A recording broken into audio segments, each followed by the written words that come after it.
Les joueurs de l'équipe de football du Cameroun viennent d'humilier Samuel Eto'o, la légende africaine du football, qui désormais est président de la Fédération camerounaise de football. Et je pense que s'il y a une question qu'on pourrait légitimement se poser aujourd'hui, c'est pourquoi Samuel Eto'o continue de se maintenir à un poste dans lequel, manifestement, une partie non négligeable du gouvernement du Cameroun a décidé de l'humilier, de le ridiculiser.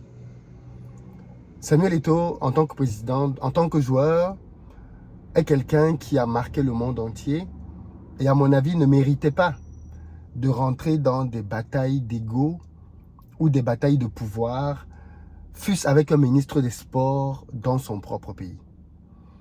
Et malheureusement, aujourd'hui, le bras de fer semble ne pas tourner en sa faveur. La dernière situation rocambolesque qui se passe en ce moment est juste incroyable. Vous voyez souvent les jeux dans lesquels on met un enfant au milieu, son père et sa mère se mettent des deux côtés et l'enfant doit choisir de quel côté il va aller. Vous avez déjà vu ce genre de jeu? Eh bien, c'est ce qui s'est passé au Cameroun. On a mis les Lions indomptables en otage pour qu'ils choisissent entre Samuel Eto'o et le ministère des Sports. Je vous raconte ce qui s'est passé. Avant de vous raconter, je rappelle juste les amis que si vous n'avez pas encore pris votre place pour Back to Africa, c'est la dernière ligne droite pour le faire. La promotion se termine demain. La promotion devait se terminer le 30 août, mais certains nous ont contactés en disant qu'ils n'avaient pas encore touché leur salaire et de leur donner quelques jours pour pouvoir le faire. Donc on a décidé de reporter donc de 5 jours. Normalement, jusqu'au 5, tout le monde a reçu son salaire. Donc la promotion se terminera donc le 5. Ce qui vous laisse donc 48 heures pour prendre votre place. Passé ce délai, nous allons encore augmenter les tarifs. Dans la barre de description, vous avez le lien. Back to Africa, c'est l'événement que je crée au cours duquel nous allons mettre en avant les meilleurs secteurs pour investir en Afrique, mais aussi des entrepreneurs qui ont du succès sur le continent pour qu'ils vous expliquent comment ils ont fait pour y parvenir. Et c'est l'occasion de réaliser des opportunités concrètes d'affaires. Si vous voulez acheter un terrain, vous pouvez venir à Back to Africa et acheter un terrain sécurisé sans avoir peur qu'on va vous arnaquer par la suite. Si vous voulez acheter un appartement, une maison, venez à Back to Africa. Au Cameroun, au Sénégal, en Côte d'Ivoire, venez à Back to Africa. Si vous voulez construire, venez à Back to Africa. Vous allez avoir des architectes, des ingénieurs. Bref, si vous voulez faire quelque chose à destination du continent africain, venez. Et en plus, si vous voulez le faire sans avoir à vivre en Afrique parce que vous n'êtes pas prêt à rentrer tout de suite, venez à Back to Africa. Et enfin, si vous n'avez pas d'idée, vous ne savez pas quoi faire, hein, eh bien, venez à Back to Africa parce que vous allez ressortir de là avec plein d'idées. Bref, je ne vous en dis pas plus. Bénéficiez de cet événement unique. Vous avez des masterclass au cours desquelles vous pourrez poser vos questions et approfondir les discussions. L'une des masterclass, par exemple, va vous expliquer comment vous lancer dans l'industrie avec un petit budget, étape par étape. Bref, ça fait beaucoup de bref dans la barre de description. Revenons à l'histoire donc qui oppose Samuel Eto'o à la présidence, au ministre des Sports. J'ai fait il y a de cela quelques mois maintenant, lors du précédent rassemblement des Lions indomptables, j'avais fait une série de vidéos dans lesquelles je vous expliquais à peu près l'origine du conflit entre les deux hommes, qui déjà à l'époque mettaient les Lions indomptables dans une position ubuesque. Lors de ce premier rassemblement, on s'est retrouvé avec des Lions indomptables qui se disputaient le même hôtel avec le staff du ministère et le staff de la FECAFOOT. Au final, le staff de la FECAFOOT s'est retrouvé refoulé de l'hôtel et derrière, les joueurs ont subi le boycott qui ne leur était pas adressé en réalité, mais qui était adressé au ministère et qui a fait que les joueurs n'aient pas reçu les équipements. On a même eu peur que la fédération fasse éliminer le Cameroun en plaidant l'ingérence du gouvernement dans les affaires du football. Mais bon, la FECAFOOT n'a pas brandi ce joker parce qu'au final, c'est le dernier joker de la FECAFOOT. On a eu peur et au final, les Lions ont quand même pu jouer à Yaoundé dans des conditions quand même assez difficiles. On a même appris par la suite que le gardien des Lions indomptables n'a pas pu s'échauffer, s'entraîner avant le match.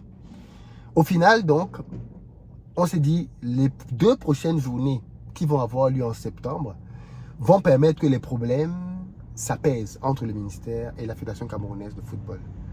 Eh bien non, en fait, les choses se sont empirées. À tel point que pour le rassemblement des Lions indomptables qui a commencé hier, figurez-vous que la Fédération camerounaise de football et le ministère ont chacun décidé qu'ils allaient organiser le match à des endroits différents. Comme Yaoundé, c'est la capitale, c'est le fief du ministère, l'hôtel Hilton est du côté du ministère, qui d'ailleurs dans un pays peut être contre le gouvernement, au fond, qui? Il y a peut-être que le président de l'Africa Foot qui peut braver le gouvernement de la République. Parce qu'il faut le dire, si ce n'était pas Samuel Eto'o, je ne sais pas quel autre Camerounais aurait pu autant braver le gouvernement de la République et être en liberté. Je ne sais pas qui d'autre aurait pu faire ça. Mais bon, Samuel Eto'o en tout cas maintient sa position parce que du point de vue du droit, c'est à Samuel Eto'o, c'est à la Fédération camerounaise de football d'organiser les compétitions de football au Cameroun, y compris celles des Lions indomptables. On peut reprocher ses manières, on peut ne pas être d'accord avec sa manière de faire, mais Samuel Eto'o a été élu. Donc, ce n'est pas quelqu'un qui a été nommé qu'on peut débarquer. Il a été élu et seule une prochaine élection pourra faire qu'il parte. Donc, en attendant la prochaine élection, qu'on l'aime ou qu'on ne l'aime pas, Samuel Eto'o est le président de la Fédération camerounaise. Et à ce titre, donc, il a un mandat et des prérogatives. Le problème, c'est que le ministère des Sports, clairement en froid avec Samuel Eto'o, a juste décidé de reprendre le contrôle des choses. Et pourquoi c'est possible dans nos pays africains? Parce qu'en Afrique, ce sont les pays, les États qui financent l'équipe nationale. Par exemple, le rassemblement qu'on est en train d'organiser là maintenant, c'est l'État qui paye l'hôtel, c'est l'État qui paye les primes des joueurs, c'est l'État qui paye tout, quasiment. Donc, si l'État ne donne pas l'argent à la fédération ne peut rien faire. Et manifestement, aujourd'hui, l'État a bloqué les fonds, de telle sorte que la fédération soit asphyxiée sur le plan financier. Qu'est-ce que la fédération a donc décidé de faire pour contourner tout ça? La fédération a décidé d'organiser donc le match, puisque c'est à la Fédération camerounaise de football de décider où va se jouer le match. La dernière fois, c'était à Yaoundé, tout était communiqué, ils sont donc un peu compris dans le piège. Pour cette fois-ci, la Fédération camerounaise a décidé de surprendre tout le monde en disant que le match ne se jouera pas à Yaoundé, parce que le Cameroun a organisé la CAN, vous vous rappelez, il n'y a pas longtemps. Et après avoir organisé la CAN, le Cameroun a 6 stades de niveau international. Donc il y a beaucoup de stades au Cameroun. 2 à Yaoundé, 2 à Douala, 1 à Buea et 1 dans le Grand Nord. Donc, on a 6 stades. La Fédération camerounaise de foot dit donc que le match va se jouer à Douala. Et il pointe dans le stade de Japoma, un des nouveaux stades que le Cameroun a eu, un stade flambant neuf, 50 000 places. Juste que, qui au Cameroun est en charge de l'entretien des stades? Une structure qui s'appelle l'ONIES. Qui dirige l'ONIES? Un ancien footballeur, Joseph-Antoine Bell. Qui est Joseph-Antoine Bell? Quelqu'un qui fait le yo-yo avec Samuel Eto'o. Un coup ils s'entendent, un coup ils ne s'entendent pas. Il faut dire que la plupart du temps ils ne s'entendent pas. Donc Samuel Eto'o est donc entouré de personnes avec qui il ne s'entend pas. De qui il dépend? Tant que Samuel Eto'o et le ministère des Sports s'entendaient, l'ONIES ne pouvait pas mettre de bâton dans les roues. Mais j'ai l'impression que, maintenant, l'ONIES a donc décidé de suivre les prérogatives du ministère pour aller mettre les bâtons dans les roues de la Fédération camerounaise de football. Pourquoi? Parce que quand Samuel Eto'o dit que le match va se jouer à Douala, l'ONIES fait un courrier pour expliquer que le stade de Japoma n'est pas un stade qui est accessible. On ne peut pas jouer à Japoma. Pourquoi? La pelouse, il y a la pluie, ainsi de suite. L'état de la pelouse n'est pas bon, on ne peut pas jouer à Japoma. On peut jouer où? À Yaoundé. Au stade dans lequel le précédent match s'est joué. Alors que le Cameroun a 6 stades. Hein. Ok. La Fédération camerounaise dit donc, ok, on a compris. L'ONIES dit qu'on ne peut pas jouer sur le stade de Douala. Ils ont envoyé des images montrant que la pelouse n'est pas en bon état. Il aurait fallu qu'ils aient beaucoup plus de temps pour préparer la pelouse pour le prochain match. Donc, ils n'ont pas eu assez de temps. On ne peut pas jouer là-bas. Il a plu. Ok. Le Cameroun, c'est un grand pays. C'est un très grand pays. Le Cameroun, c'est quasiment 500 000 km². Ok. Donc, on va jouer dans le nord. On a un stade là-bas à Garoua. À Garoua, il ne pleut pas. Il n'y a aucun problème. La pelouse est bien. On doit jouer dans la Fédération dit on va jouer à Garoua. L'ONIES fait maintenant un message pour dire que non. Même le stade de Garoua n'est pas prêt. Il n'y a qu'un seul stade au Cameroun, de tous les stades que nous avons, il n'y a qu'un seul stade au Cameroun qui est prêt. C'est le stade de Yaoundé, là où le ministre a dit qu'on doit jouer le match. Donc, les histoires d'aller jouer à Garoua là, C'est pas possible. Le Niès écrit en disant que non, c'est pas possible. On ne peut pas jouer à Garoua. Parce que vous nous dites ça en moins d'un mois. Alors que les textes disent au Cameroun que le Niès a besoin d'au moins un mois pour préparer le match. Parce que c'est vrai qu'avant qu'un stade ne soit ouvert, surtout que c'est des stades qui ne jouent pas tout le temps, il faut nettoyer il faut préparer le stade. On est d'accord que voilà, si c'est le gouvernement qui dit demain à Joseph-Antoine Bell, on veut jouer dans ce stade dans une semaine, il va trouver les moyens de faire que ce stade soit opérationnel. Mais le texte de loi dit qu'il a droit à un mois. Donc il pointe le texte de loi en disant que nous, on ne refuse pas que le match se joue à Garoua. On ne refuse pas. Mais on vous dit quand même que le stade là n'est pas prêt. Donc le seul stade que nous on sait qu'il est prêt, c'est le stade de Yaoundé. Et ce n'est pas le stade d'Olembe, hein, le nouveau stade flambant neuf que le Cameroun a fait. Les deux stades flambant neufs que le Cameroun a réalisés ne sont pas prêts. On va jouer à la cuvette Lamfadena, le stade, le plus vieux stade du Cameroun, qui avait été rénové pour la CAN, c'est vrai. Mais c'est le plus ancien stade au Cameroun, comme quoi les vieilles mamites font la bonne sauce. Le reste des stades du Cameroun, 5 stades où le Cameroun a dépensé des milliards, aucun stade n'est prêt. Samuel Eto'o dit, il a fait qu'à foot. Et c'est là que ça commence à devenir quand même compliqué, que pour jouer dans le Nord, le Cameroun c'est grand, hein, peut-être que vous ne réalisez pas à quel point. Il va falloir que les Lions Indomptables prennent un bus pendant 7 heures de temps. Je ne sais pas si vous entendez ça. 7 heures de temps. Vous imaginez ce que ça suppose. Il faut mobiliser la police, mobiliser un convoi pour accompagner les Lions. Quand même, là pour le coup, tu te dis, est-ce que ça par contre, ça n'est pas une décision qui va impacter les joueurs? Parce que demander aux joueurs de prendre 7 heures de bus, c'est-à-dire ils quittent déjà l'Europe, ils ont pris des vols de 6 heures, 7 heures, pour ceux qui viennent d'Amérique du Nord, plus de 16 heures.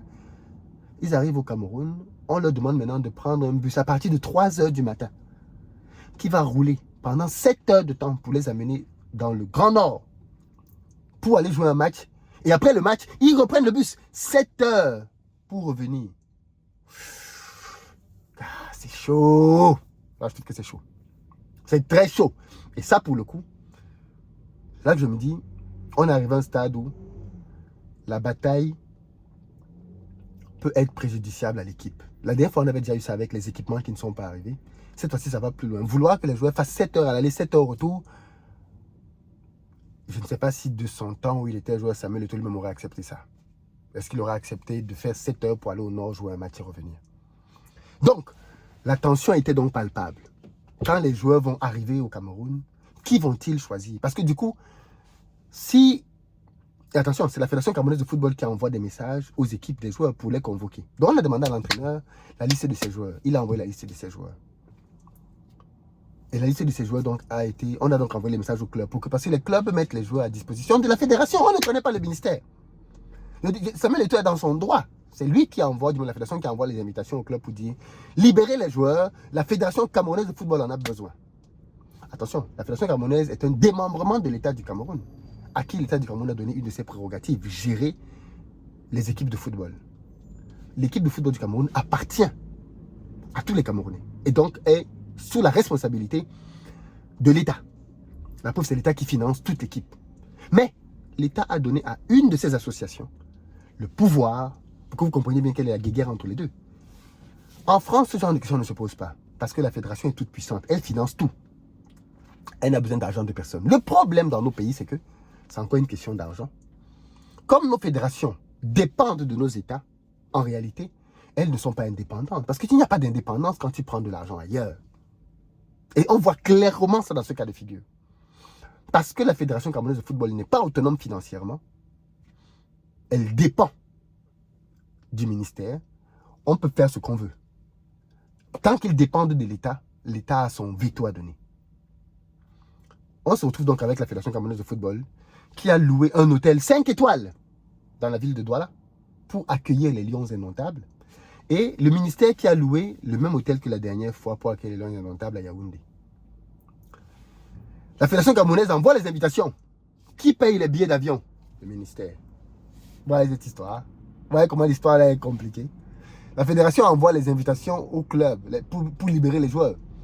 Mais celui qui paye le billet d'avion, c'est le ministère. Quand les joueurs arrivent, ils doivent donc maintenant choisir où ils vont aller.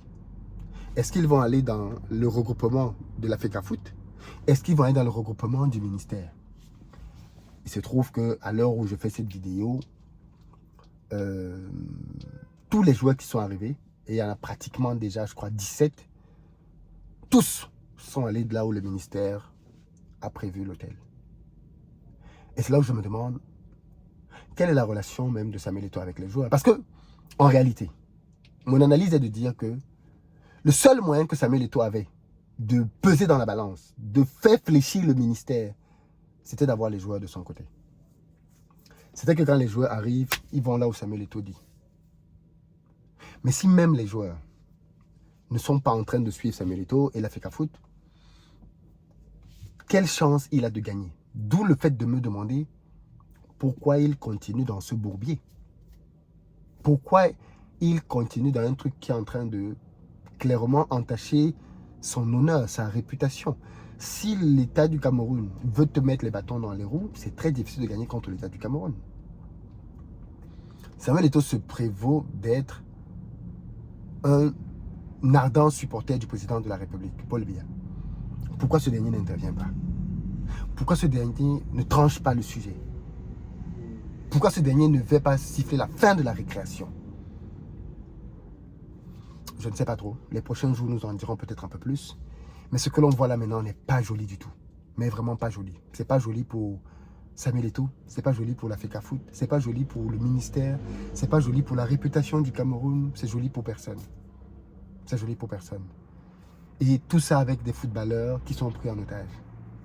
Tu te dis peut-être qu'il faut que cette équipe soit éliminée. Mais en fait, même si les Lions indomptables sont éliminés, même si la FIFA intervient pour éliminer les Lions indomptables, ça n'aura pas réglé le problème. On a un problème latent, il faut le traiter. Et tant que le problème latent n'est pas traité, on peut essayer de faire taire les causes, les symptômes. Mais si on ne s'attaque pas à la cause profonde, on n'aura rien résolu. Voilà donc la situation actuellement au Cameroun. Malheureusement. Qu'est-ce que ça vous inspire? Qu'est-ce que vous en dites, vous? Dans les commentaires, je veux vous lire. Mais surtout, prenez vos places pour Back to Africa. Profitez de la promotion. Elle expire dans 48 heures. Passez ce délai-là, le prix augmente, les amis. Hasta la vista.